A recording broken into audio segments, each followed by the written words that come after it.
Hi everyone. We are Palina Dobrowolska and Aleksandra Sroka, and we will read you today the play by Alena Iwaniuszynka named The Whore, translated into English by Wolcha Czaszkiewicz, edited by Apeksha Harsh. Characters: Maya and Anya, and Jana, a character in the stories told by Maya and Anya. Part 1. Jana. And the boys. School, classroom, everyone's yelling. The teacher's still not there. All running around, kicking someone's back stuffed with PE uniform, brushing their hair and the hair from their brush is sticking all over you. So disgusting to find someone else's hair in your copybook. Eyes black, lips, 3 layers of sticky glossy lipstick. That smell of sweat and the sticky sweet mix of makeup and deodorant. And through the rumble I overhear them, the boys, at the desk in the back. No, guys, I tell you. Medium size is the thing. I mean the shape. It should fit on your palm and no hanging down. If you like them hanging down, gotta go to grounds. Got them hanging down to their knees. And dude, you a necrophile or what? Show me your hand. Dude, blisters? You crying at night jinking off? Get lost, look. Lisa's got them good ones. Check out the pic. Lisa's rubbish. In my mind, I feel my pulse in the temples and I blush. Shame. I don't hear the others anymore, chatting about homework, the task, bullshit. Someone's pulling my copybook, one louder than the next. Words and goof-offs. Dude, let's see Vera. She's okay. And Masha, Masha's fat like a board. Her whole ass would fit in your palm. Would you bother? Aren't they actually aware that we can hear them? Masha's sitting next to me. She's all red, hiding her face in her hair, pretending to be on her phone. And Vera is in front of me. She turns around, rolls her eyes like, oh my god, what jerks. She's not a friend, we just laugh sometimes. She's one of with the lips. I imagine how that lipstick can get smeared all over like in movies. Best boobs. Name vote, name vote. Woo. I grab her by hair, rough like a dramatic movie gesture, and I kiss her. Everyone's shocked. Vera plays along, works her tongue right into my gums. Yuck. The lipstick turned out to be sticky. Took me another day to get rid of the glitter. No idea why I just did that. Just for fun, just to show them. Part 2. Jana. Bitches, the teacher. I wanted to move and talk and dress in a new way. Was flirting with the boys? Yes, I was. So what? In class, Lisa would make fun of my heels and her sing-alongs claimed I was laughing too loud. I was doing my best to hit back at them. The others looked some time to take Lisa's side. At first, they looked up to me in admiration. In the changing room, Vera would examine my new push-up bra that I'd secretly bought with my pocket money. Mom doesn't understand it. She only wears sports bras that make everything flat. I thought at least Masha would stick by my side. We'd spend a few years at one desk. But Lisa crooked her finger at her, and Masha became a part of her flock. Didn't call me to join in for the movie night. Then I didn't let her take a pic of my notebook for her gram. I was pissed. I even cried in the toilet. And it all seemed fun to Lisa. I don't even know. What did she care? And then everyone, even those who seemed normal, started making comments, talking. They'd shut up when they saw me. And his Yana Hole. once they tossed a condom in my back and yelled at them. I yelled at them as if it's my fault that you are horny and nobody wants you. I know it wasn't the boys, it was the bitches who sent that drawing around the class after my first time. Geography class. Our teacher's a bit off the rails and old. She's going through menopause, thus sweating all the time. Louisen's cleavage is always wet, her cheeks and red, and her makeup's running down her face, the mascara, the blush. She's trying to fix it, but her hands are always covered in chalk, so it only gets worse. I notice I wave along the left row. giggling, writing something very intently with their tongues out. Not a class synopsis can't be. I can even see their mouths drooling. Masha sitting over there with Vera. They exchange glances, and Vera draws a zigzag on the sheet. Masha's eyes meet mine for a split second, but she touches the guy in front of her by the shoulder and passes in the sheet on. More and more of them are blushing, moving restlessly, covering their mouths with their hands. The sheet is about to reach me too. Next, like in slow-mo, I see the teacher rip that checkered copybook sheet out of someone's hands and freeze. She turns white, then purple, then starts to scream. Degenerate. Shame. School in battles. To the principal, I will neuter you. I'm leaving. Filth. Never again. Never. We are fucked. She breaks her pointer and throws it at us. We dunk down. She keeps throwing things. There goes the register, the atlases. Holy crap! Both scary and fun. She yells so hard we can make out the words. She basically has articulation issues. She clutches at her heart, but no, the sheet reaches me. It was not the geography teacher they had drawn on that copybook sheet. It was me, with my legs spread, captioned, Yana, I'm in heat.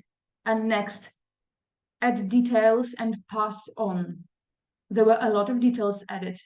I sucked air into my lungs. Nadezhda Nikolaevna shouted. Quiet over there. And I kept on writing my synopsis. Fuck you all. And that goes. Zaleskaya, put your phone away. I turn around and see Lisa filming and giggling. Part 3. Anya. And Maya. I heard that story from Maya when she just enrolled.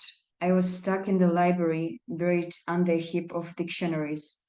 It seems kind of abuse, but in our first year, we'd constantly get meaningless homework that lay in copying dictionary articles by hand. I guess the intention was to teach us to love libraries and respect the deeds of Vlada Mildau, train our persistence. But So you want to hear what's next? Would you watch such a film? I mumbled something insisting, like the plot sounds corny. It's about the atmosphere. You see, it's kind of hard to describe in words.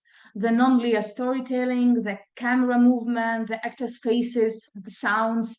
It's not the what, it's how. Of course, I would rather to be left alone in peace, but I have finished my work faster. Toast to the dictionaries, onto the trolley, spent an hour quaking on the trolleybus, and passed out. But for some reason, I didn't stop Maya, didn't ask her to leave me alone. I didn't hiss at her to make her disappear. Truth be told, there was something really appealing about her, both frightening and curious.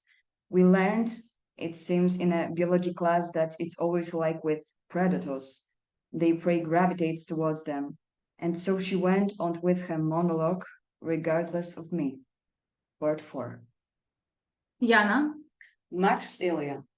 so imagine a girl like me, like you, like Yana. We've all had this moment. She escapes from her usual surroundings, like, say, spends her summer in the village. And there, all of a sudden, everything is different, more serious, like serious talks, like, and what's next? What's life? Who am I? And boys look her in the eyes. Parties, first booze, and something is waking up inside her. You relate to that? You do? Boom, fireworks. The yearning and the curiosity just blows her mind. She only saw that in movies before, and now it's her own life. And then summer's is over. She goes back to that basic world, school, same faces every day. And what does she do? She's thinking, I'm so fucking cool. She's enjoying herself with all of her might. She's a provocateur. All the girls are freaking out because they feel her power and they fear competition. They fear what they want themselves. Her mom is frowning and Diana is writing in her diary. I will always stay like this. Such an incredible bomb. I will not end up drinking wine at 45 or buying designer rags with what's left on my money or painting my lips red and being desperate. I will not chase time. I will stay like this forever. And she catches glances, even those of adult men. It's weird, even kind of gross, but who cares?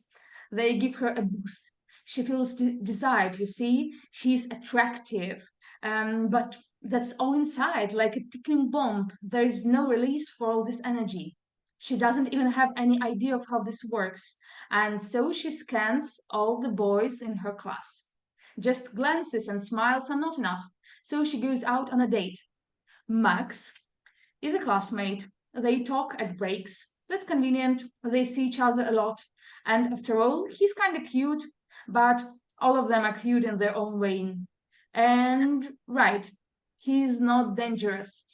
He's like, So and then there is an upper performer, Ilya.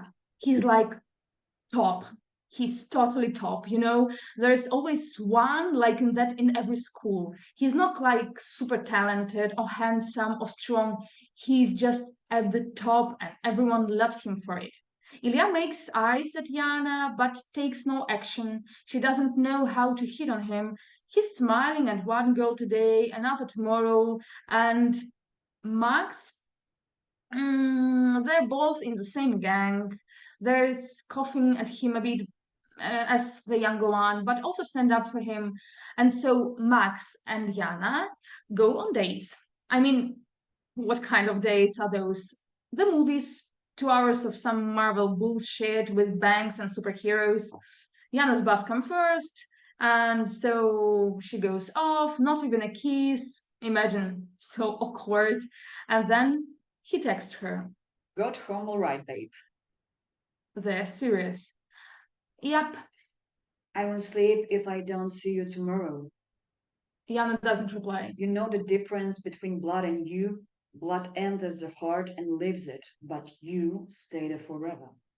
That's also funny, but come on, remember your first time. Imagine you have your great expectations. Instead, you get to watch a stupid film, the guy beside you grunts and sweats, even fails to take you by the hand. And then this, babe, babe, babe. Yana repeats that to herself. She smiles. It's sweet. And she agrees to another date. And then at some point through Max, she gets to know Ilya and he's starting texting her. Got shorter shorts? None of your business, smile. Stop torturing the kid. I know you only want me. Keep dreaming. Oh, you already had some? I want to take your virginity with that cola bottle I'm drinking now. And you know what's called? Google it.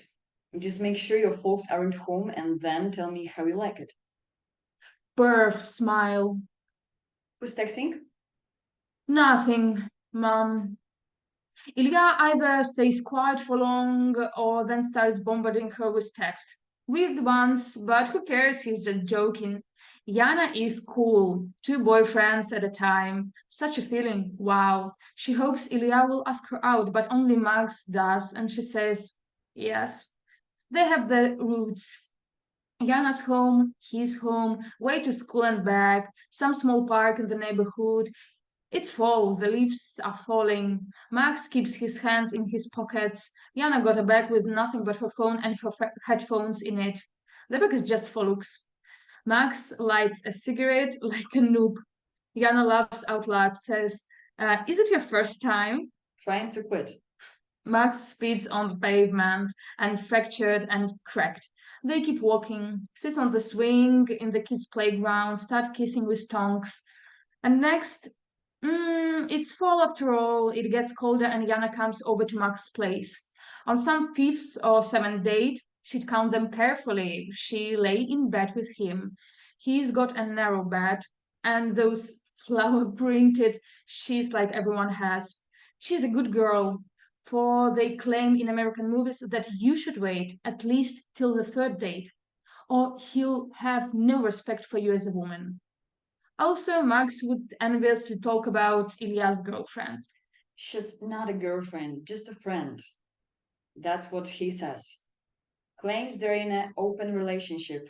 And then, well, some days she has time and then she doesn't. She's already a student. But when she does, Ilya gets lost completely, totally ignore us. But then comes back with a bunch of stories, filthy ones. Yana was willing to be experienced and know about pleasure. And she also wanted that. She really did. She was already locking herself in the bathroom at the time, you know? You want me to show that too? Mm, the girl quenches her moans in the bathroom while her folks make the TV louder, and they would never ever tell her anything. Shoot whatever you want. I don't believe in the lights at the end of the tunnel and pats on the head anymore. Part 5. Anya.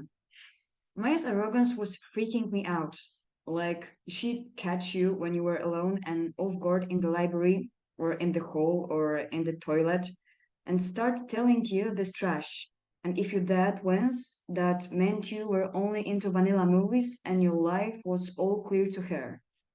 Her hypocrisy so literally burning me from the inside. I didn't believe her, and she just laughed and never answered my questions about love and real feelings, about honesty and responsibility. I said, do you dream of someone? Have you loved? Have you been in love? Who was your first kiss? And just a kiss or with feeling? In dreams, are you dreaming of something special? Of all that they're laughing off in the movies? Would you fight for it? I can remember clearly, but I imagined that she would leave then laughing, and I, in spite of my irritation, would proudly think I cracked her. Then she just made up those crazy films. And like everyone else, watched Sherlock or Game of Thrones or whatever, and had dreams about someone like Cumberbatch, and smiled at how realistic those dreams are. I imagined that so clearly that I kind of started seeing them together in the university halls. Part 6. Yana, Masha, bitches, Lisa, Ilya, let's. I wanted to catch Masha after school to talk to her. I wanted to tell her how it was, share my experience, like we used to share before. Wanted to take some peeks together like we used to. Wanted to say I'm sorry if I'd hurt her somehow, and naturally wanted her to say she's sorry about her betrayal. I said, Masha, stop. She walks faster. I start running. She turns to me hissing, You better leave. wait, I just want to talk. And then beaches appear from everywhere. Hey there, Yana Hall. And Lisa too, walking like an action figure, so full of herself. And I'm thinking, what words to call them? She comes to grips with me. I feel the phrase flat beach rolling in my head, while Lisa, without any phrases, pulls me by the earring and rips my ear. Pain flies all over me. I wasn't ready for this. Shit, damn it, bitch. I start kicking and punching. I never fought, just saw guys to do it at school. It hurts, but it's also very fun. I grab Lisa by the hair. I want to tear a tuft from her mane to make her bald, and I do it. Then the other come rusting at me. I don't even know who they are, maybe upper formers or some neighborhood bitches, and start kicking me. I'm losing, of course, but I still try to fight back, pull over some of their piercing. Oh, how she yells. Too bad I have no time to pull my keys out, then they'd have gotten theirs. So, like in a snotty movie, I'm down on the ground, getting kicked. I almost feel no pain yet. Through their legs, I see Masha's jacket flashing among the trees. She's running off. That's it, I'm thinking. Gonna end up in the ambulance. And then suddenly, the lads appear and kick their asses. Later, I realized from discussions that the bitches had hatched a plan to beat me up. Should I know better than go showing off? The whole should stay home. Max learned about their plans. We're in the same class. They also thought that if he told them about our first time sleeping together, that meant he was also against me. But it turned out he was not. He was too chicken to stand up alone against a gang of furious bitches, so he called on his gang. And so here I am, on the ground, in pain, feeling my heartbeat somewhere in my head, and I hear Ilya scream. And don't you dare touch her again. I will rip your boobs off biscuits. And everybody laughs. And I feel so good and not scared anymore. They help me up. We go to someone's place to treat my ear with hydrogen peroxide. Someone is supporting me by the arm, and everyone's smiling and talking over each other. Oh, you rock. We saw you on your own against that crowd and bitches 7-1. That's not fair. How you tore that ring off her brow. You're the man. No worries. You won't touch you again. And so we're all on adrenaline that's flat. My whole body hurts, even laughing hurts, but I can't stop. And we shout, I said, put your mouth on the curb, like American History X. And for the first time in a long while, I feel so good and content. There's a song that goes, I want to live so much I could die. That's how it was. And then the Let's Go, You drop by sometime if you like. and Ilya winks at me. And so I start to drop by. Part 7. Yana, Ilya Max. the lads would meet in different flats. Someone would message Yana on VK, time, address, entrance code. They had a common chat in VK that Yana was not part of.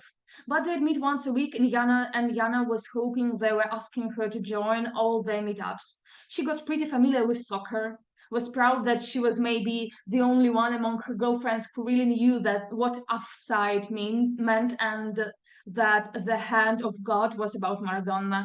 And now, what do you think?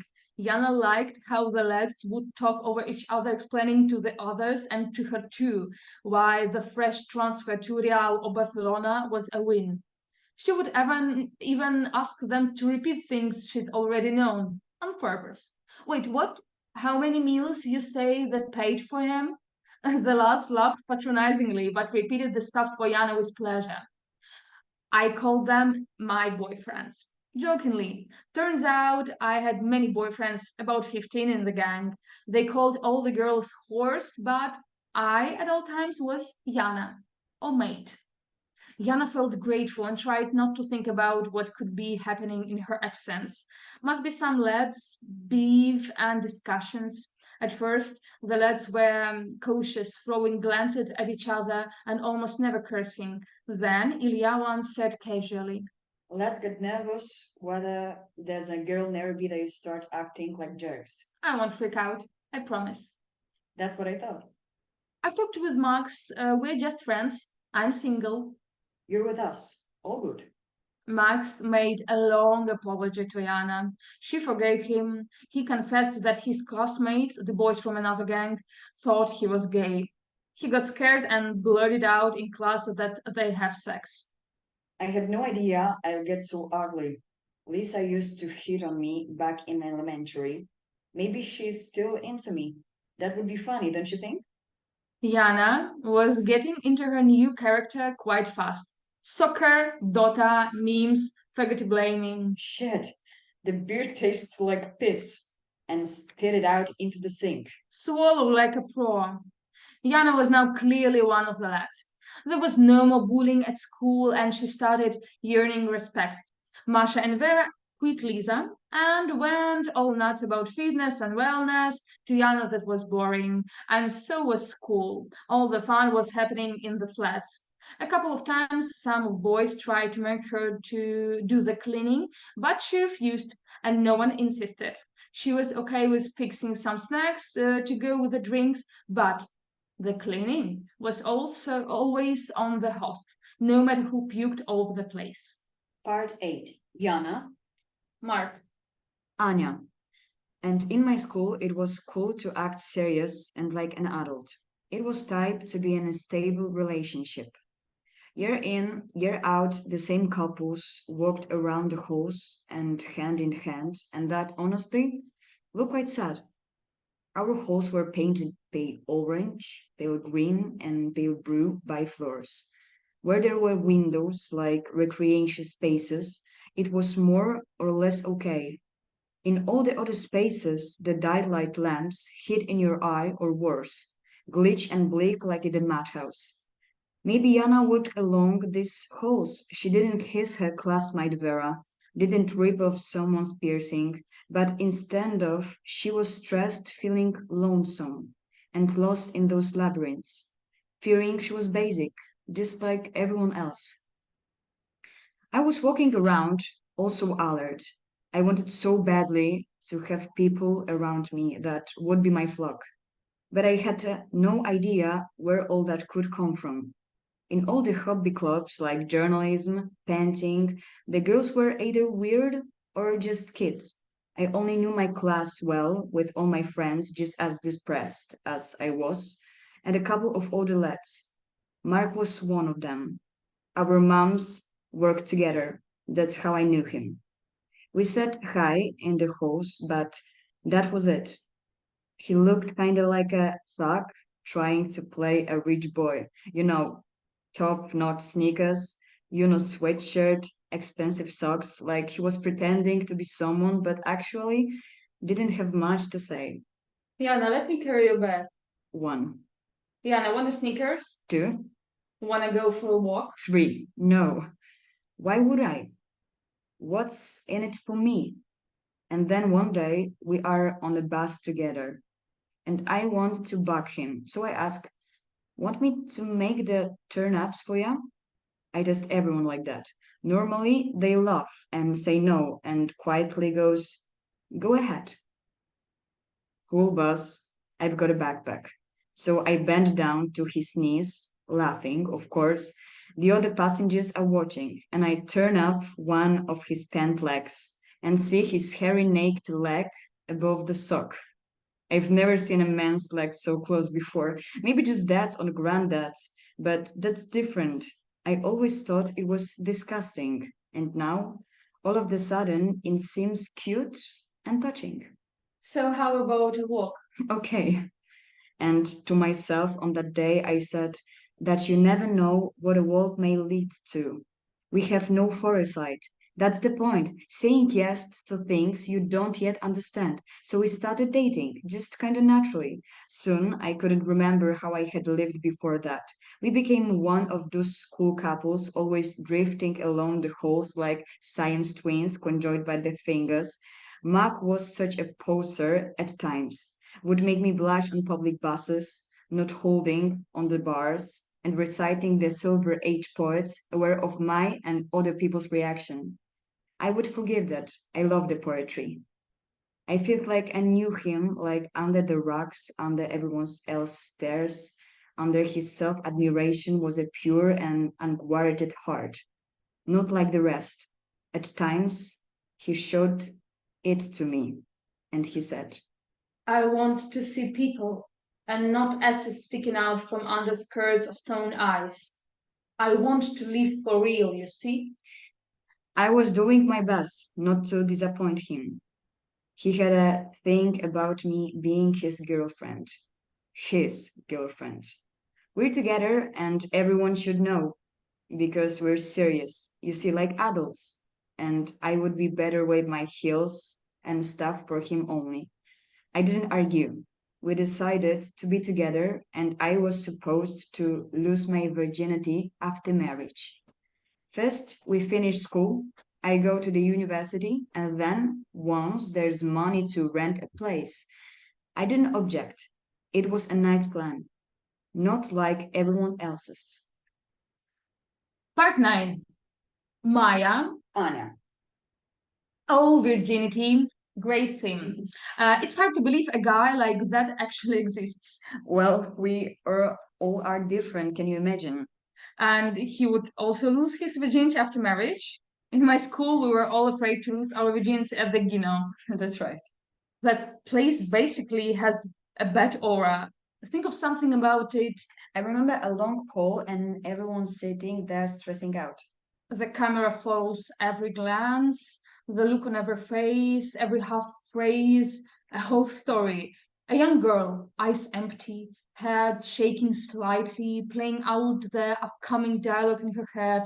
Like a hedgehog in the fog. Yes, Yes. and I'm like, uh, good afternoon. And she goes, sit down. And I go, okay, sitting down, remember to smile. The nurse fills out the blanks. And the doctor's like, do you practice sexual intercourse? And I say, no. And she's like, good for you, at a girl, you're free to go. Then, no, I say yes. And she's like, whore, damn it, no. She says, all right, get in the chair. And I go, please just don't tell my mom. And she stares at me, smiling, frowning. Next. No, next one is with her mom. After the surgery, out of turn. We've got an appointment. And the girl stares down. Everyone knows what kind of surgery that was. And then there's a lad sitting with the girl as if safeguarding her. Scanning them off, looking down on everyone. Yes, we had sex. So Jana walks stealthily into the room. The doctor is not looking at her. Says straight away, coming, take off your clothes. Shouting something from behind the wall, asking questions. Your first check, age, weight, got complaints. Even if she does, like she would shout them out loud to another room. And Diana sits on the couch, slowly pulls off her boots. And then jeans along the panties, steps barefoot on the floor. Actually, that's quite disgusting, but she's not thinking about it for now. She gets goosebumps. It's cold and scary. Grabs a towel that usually hangs at home by the sink, slowly tiptoes. To that awful chair, examines in detail. And the doctor appears from behind her. Jana feels ashamed of her naked buttocks. Get on the chair. Jana spreads the flower-printed towel, climbs onto the chair, hesitates till the last moment to pull her legs up, but the doctor is already near, nodding at her to hurry up. The doctor stares between Jana's legs. Jana stares at the ceiling, counting the muddy squares, stressing about how stupid it was of her to forget to shave. The doctor says casually, you had intercourse. Jana mumbles something, nods or shakes her head. It doesn't matter. That's right, it doesn't. The doctor looks at the table with the tools. There are the layers of different size. Jana sees these shiny pieces of metal from the corner of her eye. Her body tightens even more. Her legs are covered in goosebumps and shake in those stirrups. And the doctor penetrates. Rough, cold, hurts awfully. And she can't hear, but it feels like something is crunching inside. Jana groans, and the doctor like, relax, breathe. This mirror is for virgin girls. So don't. Jana breathes deeply and counts seconds in her mind. The doctor leaves for some other tools, mirrors, sticks, glasses, and Jana's is lying there all open. 10, 11, 12. We're almost done. Sticks something in, taking samples, and pulls out without warning. Ooh, it's over. That's what I call happiness. It doesn't matter anymore that your legs are over are over your head, and that you are half naked in front of an unfriendly stranger. And it doesn't matter that the doctor asked to pull up your shirt to examine your breasts. So you pull it up. Yes, of course. The doctor goes around it fast. It hurts. Then leaves the room. And you? Jump off the chair. With your hands shaking, jumping on one foot, you pull your pants on, lace your shoes in a hurry, and go back to the examination room. Then maybe the doctor will finally look at you for the first time and tell you you're fine. Or there's some issue. And you get tense. You nod, so you can't make any sense of it. Hope to Google it after. You grab your papers and run off, because the most important part is... It doesn't matter. For 2 weeks or for a year, but you're free. It's all over. Hooray! Yep. I thought it was just me suffering like that. Part 10. Jana. Lads, Ilya, Max. The lads have their girlfriends, tragedies and dramas outside flats. Often Jana would give them advice. Comfort her. Or dump her, why bother? And after crying on her shoulder, the lads would say, you're a true friend. Jana loved that. A beautiful friend. Yeah. A sexy friend. Yeah? Why don't you have a boyfriend? Look around, I've got a full squad. That's true. And when will I meet your girlfriend, Ilya? Who? You know nothing about me. And they look at each other smiling. I don't believe in all that relationship stuff. Not right now, at least.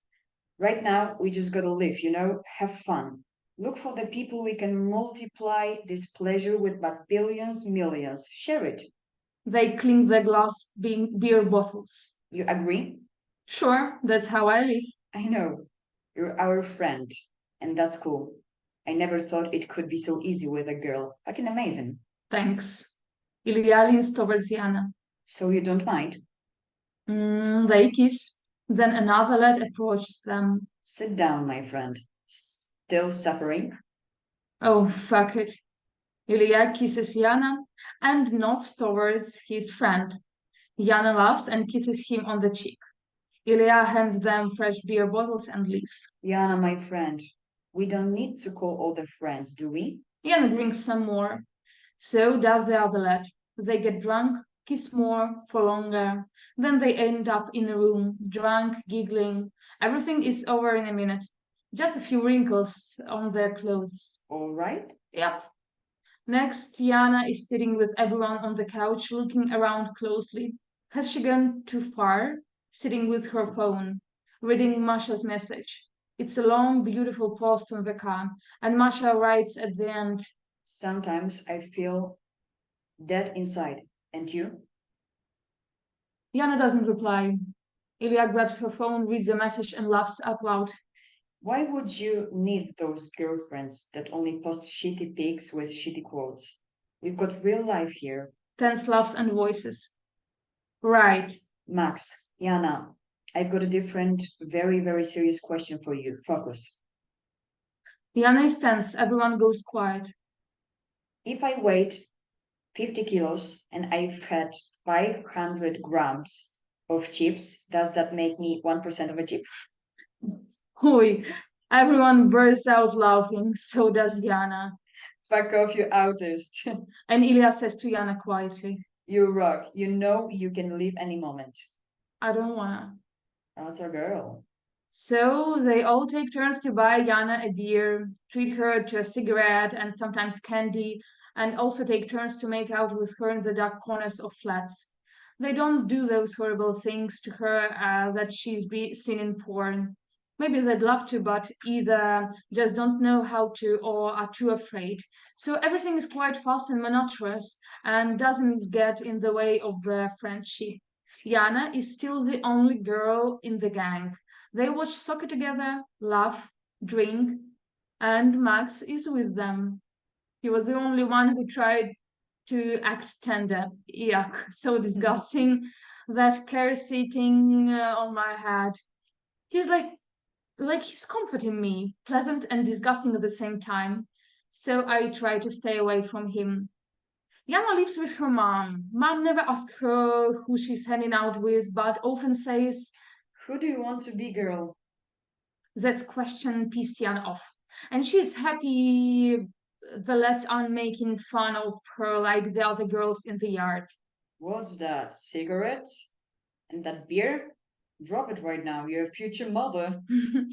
That's the last thing I need. She belongs. She feels needed. Part 11. Yana. Mark's mom had another fight with his dad and ran off for a few days. This time she left them no food. Hungry, they had to go on a cafe and talk for the first time in years. That was a real man's talk. The advice Evgeny Nikolaevich gave to his son could be summed up as one thing. Mark should find himself a girl that Doesn't freak out. Mark suffered from his parents' constant quarrels. He adored his mom, but wanted to be as strong as his dad. He held dear his attention and advice. And since he would already found Yana, he decided to match her against that ideal. I thought I was very wise, that I was not that breakup makeup type of girl. I would even read a few articles and a whole book on psychology and was doing my best to make sure our relationship worked.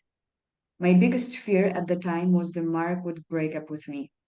That would mean that I failed, that I'm just as stupid as the other things.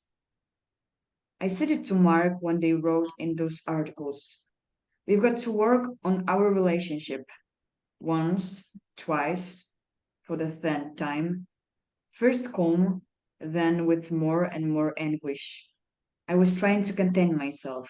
I was trying to be a grown and well tempered woman. And he, Maybe we should take a break from each other. I need to focus on my studies.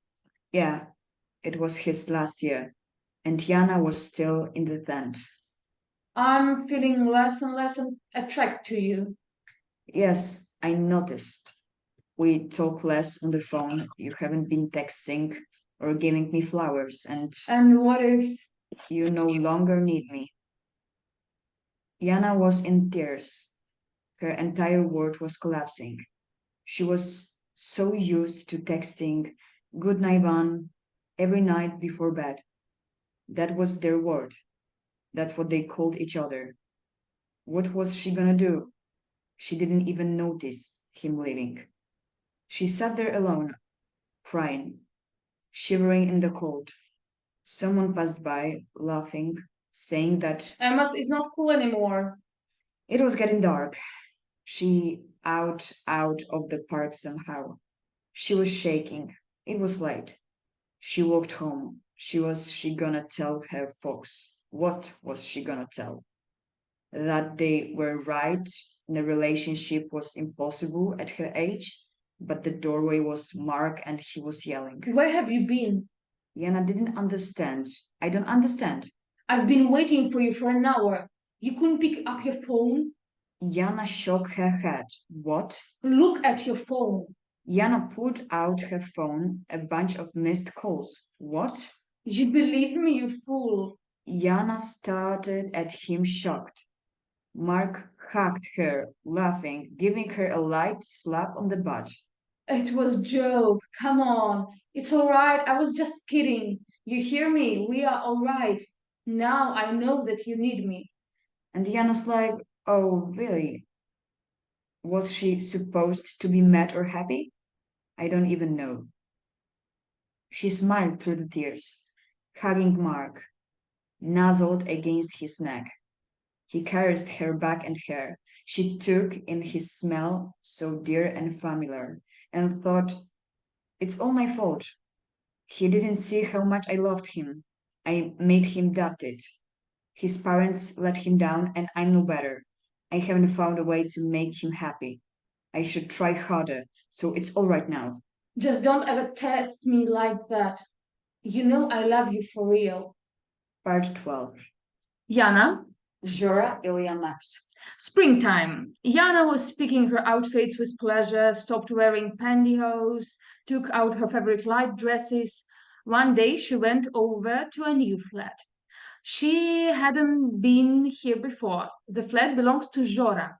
He was Max's older brother, a student, the only one that Ilya looked up to.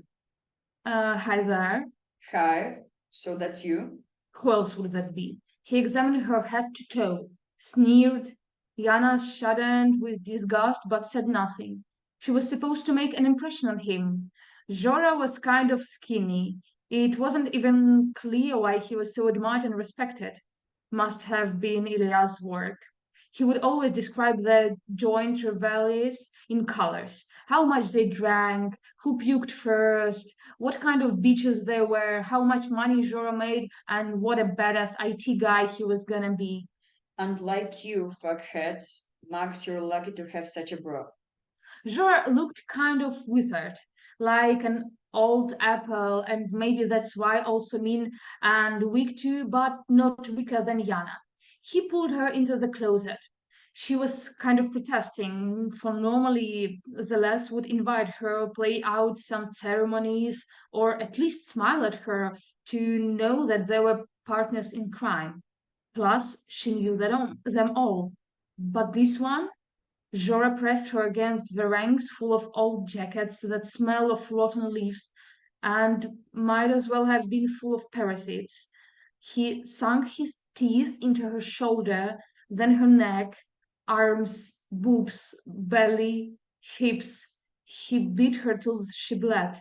She wasn't screaming, but groaning, "It hurts," and was trying to twist out of his spider arms, but failed. He was giggling, saying, Where it hurts, there's also pleasure. no one came for her rescue.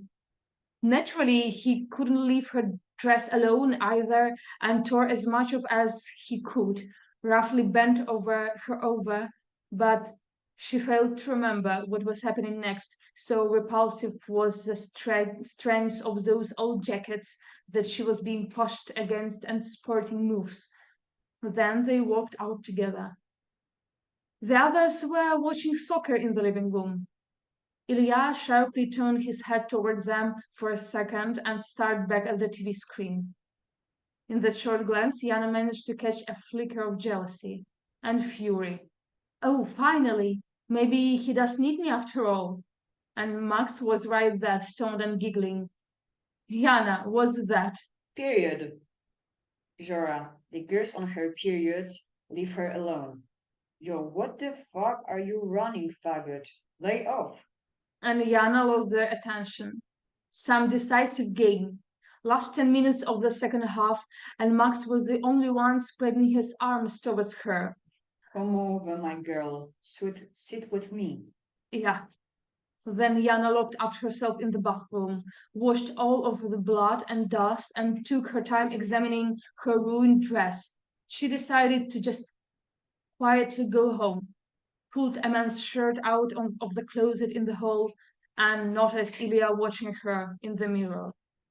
Part 13. Yana. And Mark. Mark has finished school, enrolled someone on a paid basis. Everything is good, in line with their plan. Although he has new company now, but he never invites Yana to join. Why do you need them? You're my best friend and I'm yours. What else do you need? And really, did she need it? Their relationship is growing. They love playing a married couple. Yana isn't so great at cooking, but she'll learn a couple of recipes especially for him. No needs to rush. No need to worry. Peace. Not boredom, but peace. Yana says. That's what adulthood is to her. They aren't like those teens yelling down the doorway, weeping and dreaming of riding a bike. Mark's dad got some money, so he and Mark's mom went off to the countryside in yet another attempt to make up. My folks were building a cottage and left me home in peace to prepare for my exams. Of course, Mark and I were together. I went over to his place with some food. He laughed and started trying to take my phone away so I would cook faster and not procrastinate, and went off to walk the dog. I chopped everything for the lasagna and sat down to wait. It turned out he actually did take my phone away, and he was back not in 15 minutes, but in 2 hours. I had to drop by a friend's for the lecture notes. I should have told you. I was a bit mad, but he did recognize he wasn't right. That's what matters. And it was such a nice day that time. We were eating, cuddling, watching Game of Thrones, and imagine we were living in our town, fantasizing about what kind of wallpapers we pick and how many rooms and if we get a dog. They closed the laptop, lied together in bed. You know, guys don't believe you're a virgin. Jerks. They just don't know what it's like to care about someone. They kiss some more, then drink wine. Cuddle, feeling good. Wanna take your clothes off? Mark often asked Kiana to take off her clothes for him. Nothing special. He just loved watching and taking pics sometimes. Take a pic. You're so beautiful. I'm shy. Of course you're shy, but I want to remember. Mar asks Yana to touch him. Yana has already done that a couple of times. She touches him. Mark loves it. Mark doesn't put the phone away. Sit on my lap. Yana sits on his lap. Take it off. Yana takes off her bra.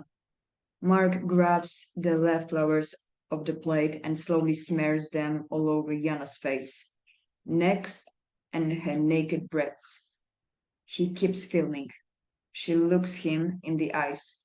Mark exhales. Yana looks away, starts laughing, gets up, and reaches out to kiss Mark. You crazy perv. Don't get me dirty. Part 14. Yana, Max flats Ilya. Why did she go to that flat again? I don't know. I'm afraid to know. How lonely she must have been. What she was hoping for. How she was trying to defend them. Didn't know, didn't hear, feared the flat host who was older. It was just once, and would never happen again. That Ilya's glance for a split second. Maybe this time he'd come up to hug and comfort her. Max catches up with her in the doorway. He has been sent off for more booze. Don't go there. Why wouldn't I? Please. They're swines. Today especially. Yana pauses to think for a second, and then sees Max sleep trembling. He's stoned again and about to cry. Yana thinks some more. That pussy is trying to save me, and says, "That's because you act like a faggot." Takes away an expensive bottle from him and enters the flat first. Hey you, Yana Hall. Ilya has never called her that before. What's that? It's all right, come over. He's plastered. He puts his arm around her and leads her to the room. Sit with me. She sits on his lap. The rest are drunk beyond repair, clouds of smoke.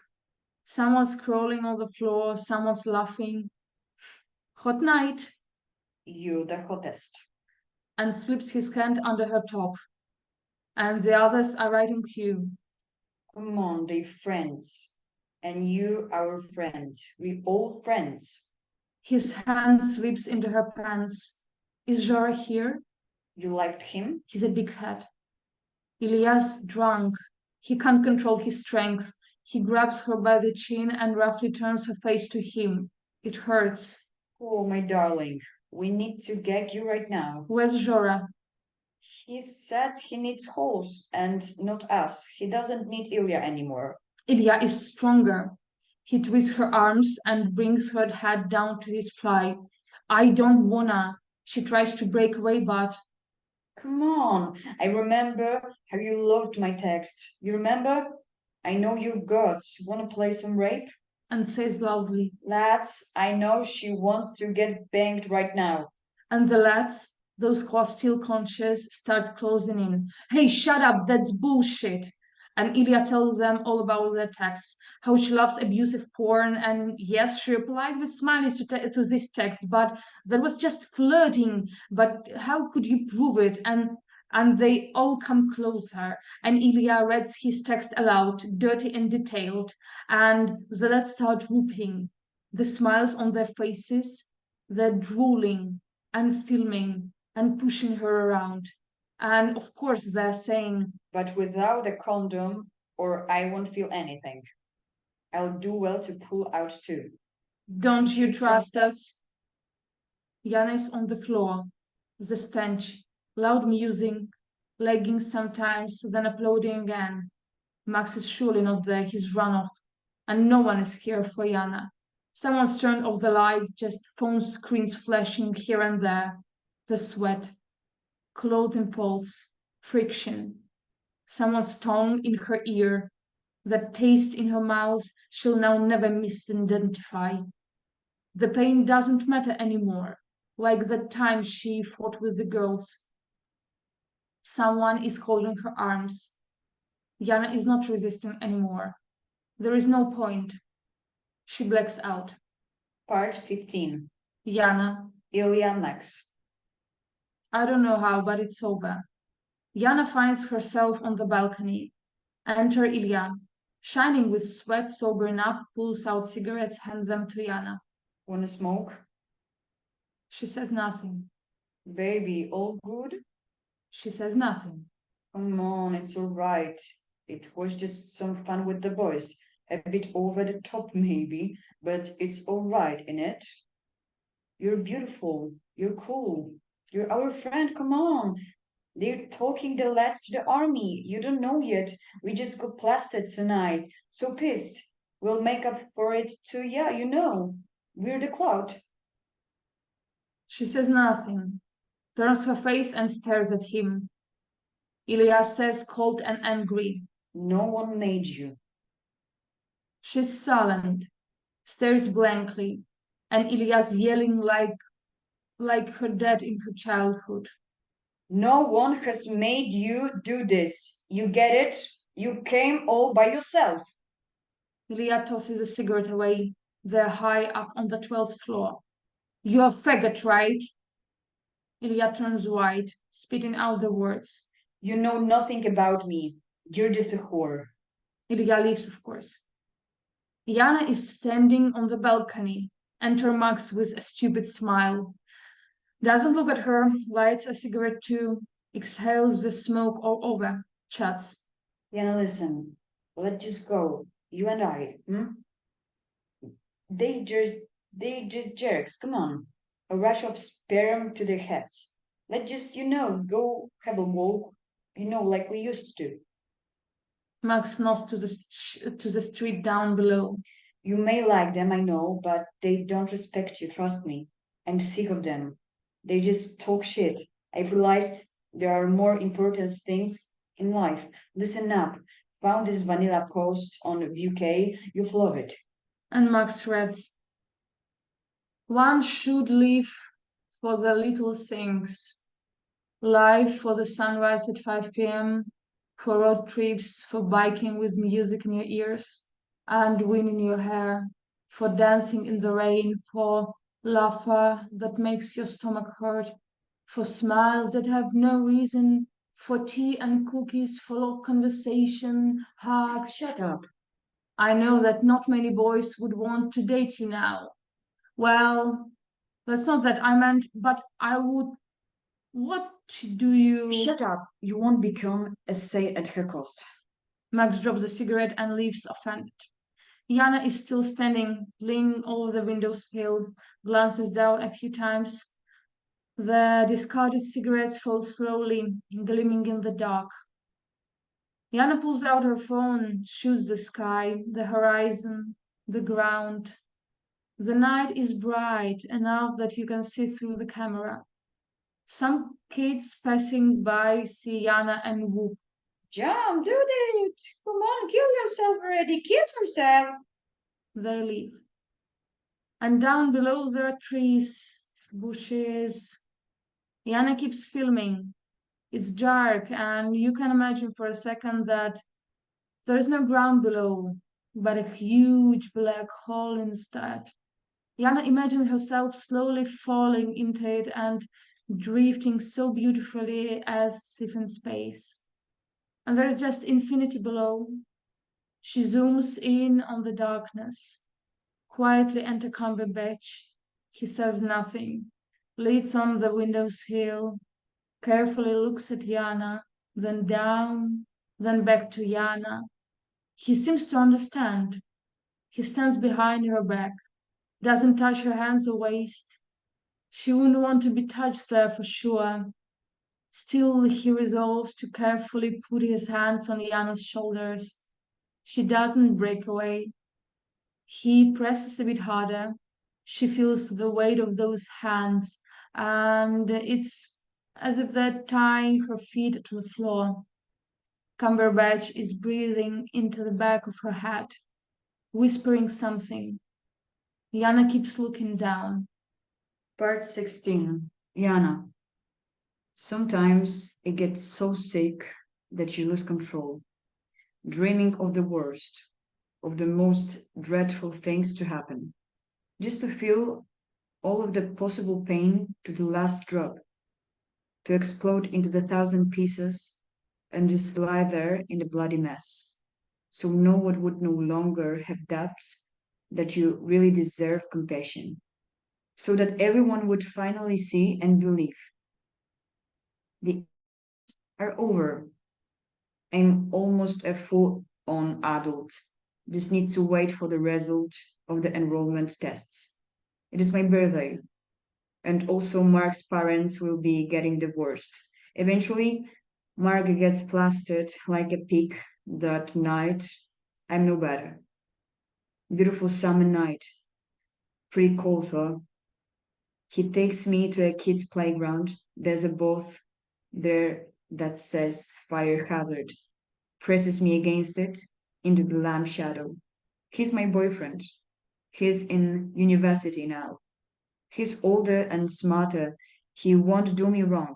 He speaks, I want to care of you. Trust me. He kisses me, touches me, lifts up my skirt, can't hold himself back. He mumbles that we've already made up our minds. All that wedding, living together, car buying fuckery. I'm now 18, and for 45 minutes, no less than that, I think I was counting in my mind. He's fucking me.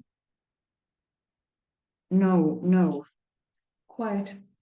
Maybe that's how it works. I don't know how it works. Me neither. He's so sad. I want him to feel better. Maybe this is my coming of age, and right now I'm becoming a woman. I don't know. It's cold. Or maybe it's just me shivering. His dick is barely standing, but I'm still resisting. He just can't break me and keeps going. And she even starts blacking out into micro dreams, sinking down, and he keeps on. She's all sore. 45 minutes, like a school class, like this and like that, and he finally, Comes. I don't know, I don't remember. I see floating in his face, eyes white like a beast. He says, there's no blood, bitch. Who was it? So you also a whore, just like the rest, and hits her in the face with all of his might. I crash against a concrete wall. I hear his steps, his cursing walking away, trips over the falls, tries to get up. I notice myself thinking that I'm gonna help him, call him a taxi, that he won't make it home without me, but do I have enough cash? I focus and see a stain. I throw up, but not because of the booze. I realize that it's blood from my temple and that Mark and I are over. I'm packing my guts out. I know no one will feel sorry for me for that, can I tell? Had drunken, sat at 18 with a boyfriend, 3 years into a relationship, and he pushed me against the wall because he failed to finish what he started. That's ridiculous. I'll never tell anyone about that. No one tied me up. No one put a knife to my throat. No one twist my arms. I sometimes think I rather it was like that so I could claim I was a victim and ask for help and be mad at that asshole. And I still didn't know I'd be so into baggy clothes when they come into fashion. And I still don't know when I will stop torturing myself thinking about what a fool I was and what I have done wrong. And I don't know how many years I will spend going to Genius but the clock because one disease will come after another until I get that it's just me. That as long as I'm sick, it's like I have a justification and a kind of atonement. Part 17. Anna, I didn't know back then what a torture it would be to just talk about it. Like everything would come to me as a shock, how every story would be about me, and how hard is to see the other in it. I'm sorry, I had no time to say that to Maya. I haven't seen Maya in a long while. She disappeared quite soon. I think someone said they meet her once in the street later. She was saying her folks got her a camera and now she was gonna be a film director and make a film. But even if she never said that, even if she's gone for good, I still can make that film for her. We will find the money, we will have an amazing theme. This will be a real film, very honest, very painful. But anyway, whatever happens, there will be a light in the end of the tunnel. We'll have our word and we'll be heard.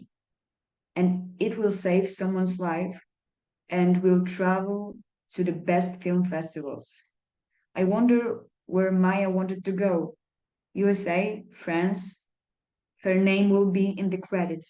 She'll be offered a choice of the best outfits ever. She will be wearing a long high neck dress, looking so gorgeous and independent. The journalists will fight to talk to her, but she will be bored with them because fame is boring, and her Cumberbatch will be standing next to her on the red carpet just a few feet away, and he will approach her and ask her how she's doing and if everything's all right. She thanked him for being there for her on that dimmed balcony, and he will strike like no big deal. That's the least I could do. And he will only look her in the eyes and will offer his arm. And she will hold on that strong arm in a perfectly tailored suit. And they will walk together. Maya, he will be looking at you, and you will be looking straight ahead. There are so many great things ahead. Do you hear me? The end.